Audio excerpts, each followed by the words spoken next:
go. Make your turn.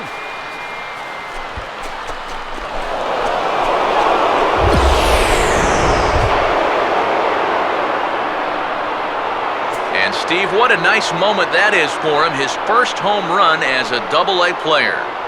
Yeah, and you always like to get those firsts out of the way, but the first home run, well, that's kind of extra special for any hitter.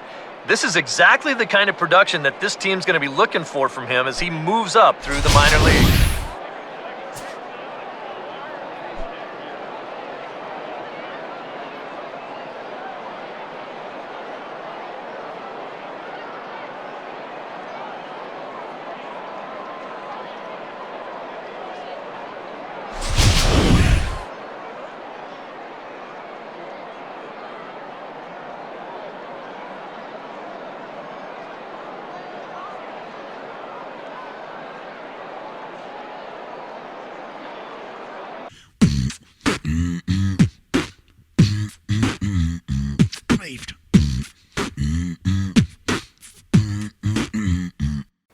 What is going on, guys? Welcome back to Phillip Richards here in MLB 13 Road to the Show. This is KB's son, his illegitimate son that he didn't even know about, and smoking the ball around the park. Now, he's playing for Kansas City in Double-A still. This is very, very, very early. This is first day footage when I just got the game. He is a speedy, all-around shortstop right now. Able to get on base, able to use his speed to get extra bases. Pretty solid in the field. I still have my issues here and there with fielding balls and throwing it the correct way to first base or to my guy at second when we're pulling double plays. But he's not a huge power guy. You saw his first ever home run at the beginning of this video, and there he hits one right over that guy's head. He dove for it and wasn't able to get there, but with the Phillip's speed, P. Rich's speed, he's able to get into third. Just because he's just fast, man. His speed's only in the 50s, but he just feels so fast, like that I can easily take extra bases, easily steal. He feels really good, like his speed, like his raw speed ability just seems really fast. So I'm excited to see what happens when I get his speed into like the 70s or 80s. It's going to be ridiculous, I think. He's clearly not a power hitter. I mean, there's typically not many shortstops that are power hitters, but I did order this game from GameStop, which came with 2 codes for 6,000 training points each. Being that this was the first day, those weren't available to use just yet. But in the next few episodes, you'll see when I do get those training points and how I use them on my players. Basically, I got 2 codes that were 6,000 training points each. I used 6,000 on P. Rich and 6,000 on Ken Griffey, and it really does help a ton, especially in the lower levels. It doesn't take very many training points to get your guy to a decent amount of skill. I don't know how you say that. It doesn't take a lot of training points to get your guy to be a decent player. That's probably a better way to put it. So like if you're like in the 30s or so, like your let's say your contact and your power are in the 30s, it doesn't take very many training points to get your guy to in the 50s or 60s. Really not 60s, but like to go from 30 to 60 is not a very big amount of training points. Wow, I cannot speak today. So it's not very many training points to get your guy from 30 to 60, but it's a ton of training points to get your guy from 60 to 90, if that makes sense. So they make it semi-easy to get your guy to a decent level, but they make it pretty tough to get your guy to a KB level, an elite level. So the 6,000 training points in the minor leagues comes handy, man. It really, really will make your guy much, much better. But you can see my skills right now.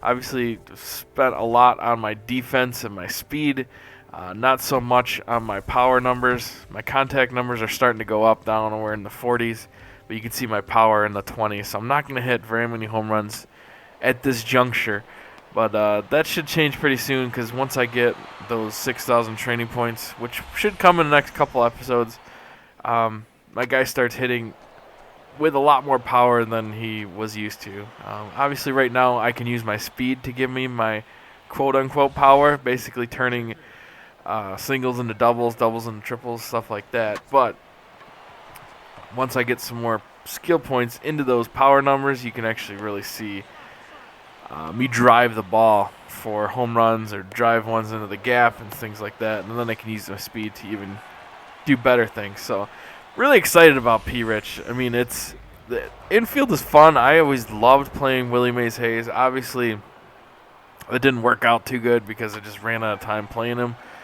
So I'm really excited that P. Rich is going to be my main go-to guy for at least the foreseeable future. So I'm really going to start working on my infield skills, being able to read the ball off the bat a little bit faster than I do now. Make some of those diving stops that you see happen to us all the time in Road to the Show with the computer. I'm really looking forward to doing some of that stuff. And really looking forward to seeing how it works in the major leagues. Now, there's a lot of complaints going on right now. Some of it's complaints, some of it's praise. They've made this game a lot easier to hit in. It doesn't matter really what type of or what skill level you play at.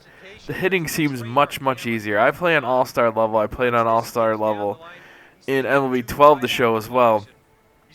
And this year it seems so much easier to hit. And the big complaint that I keep seeing is that if you look, most of my hits come on the very first pitch, just like that one. There's a tendency of these pitchers, and at least in the minor leagues, because I haven't made it to the majors yet, so I can't really comment on it. But in the minors, the first pitch seems to be right down the middle of the plate. Typically it's a fastball, but sometimes it's a breaking ball. But almost always that first pitch goes right down the middle of the plate. So if you swing at the first pitch and get a hold of it, there's a good chance that you're going to do some damage with it. It just seems to happen almost every single time you come up to the plate. So there's a big forum or a big thread on the Operation Sports forum about this. A lot of people love it because they're hitting a lot better than they ever did, and a lot of people hate it because it seems kind of cheap. What are your guys' opinions on it? Do you guys think they should change it? Do you think it should be fixed where it's not first one meatballs, or do you like the fact that it's easier to hit? Leave a comment below. Let me know what you think, and we'll catch you tomorrow. Peace. And welcome back to our minor league pregame show. Matt Vasgersian here as we draw nearer to the start of AA baseball in the Texas League with today's installment of the Bowman Prospect Spotlight. Phillip Richards will be our subject, and he's got to be getting a little frustrated. He's doing everything that's been asked of him, but still stuck here at AA due to a logjam at the higher levels of the organization. Well, I agree. It is frustrating, but if he keeps playing well, then it's truly a matter of time before a move up. The organization has said they're pleased with his development and performance at this level, and that they'd like to test him at the higher levels, but it's just a matter of finding a way to get him there without causing other roster issues. I'm sure they'll figure it out, though. All right, pregame festivities are wrapping up. It's time for baseball, and we'll have it for you next.